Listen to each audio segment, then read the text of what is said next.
అందరూ ఆదివాసీలు అనగానే గిరిజనులు అనగానే వాళ్ళకేమైంది రిజర్వేషన్ ఉంది కదా అంటారు.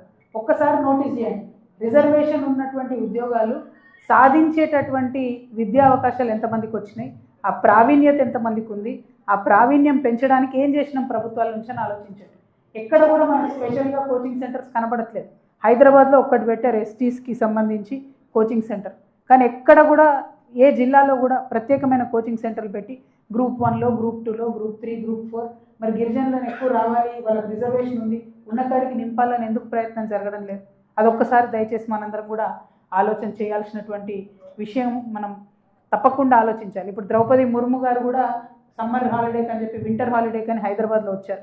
మేము ఖచ్చితంగా ఈ పెద్దపల్లి అనేటటువంటి గుత్తికోయ తండా ఏదైతే సింగరేణి వాళ్ళు విస్మరించిండ్రో వారిని మేము డిమాండ్ చేస్తూ ఉన్నాం. సింగరేణి మీరు తక్షణమే వారికి R&R ప్యాకేజ్ ఇవ్వండి, లేదంటే మేము రాష్ట్రపతి గారి దగ్గరికి పోవడానికి కూడా వెనకాడము. ఆ గిరిజనుల వెనుక తప్పకుండా తెలంగాణ జాగృతి నిలబడి ఆ 70 మంది ఏదైతే ఉన్నారో, అంటే తండాలు చిన్న చిన్ననే ఉంటాయి, గూడెలు గుత్తికోయాలి, ఆ 70 ఇండ్లు ఏదైతే ఉన్నాయో, ఆ కుటుంబాలు ఏవైతే ఉన్నాయో వాటికి అండగా జాగృతి నిలబడుతుందని కూడా ఈ సందర్భంగా తెలియజేస్తూ ఉన్నాం.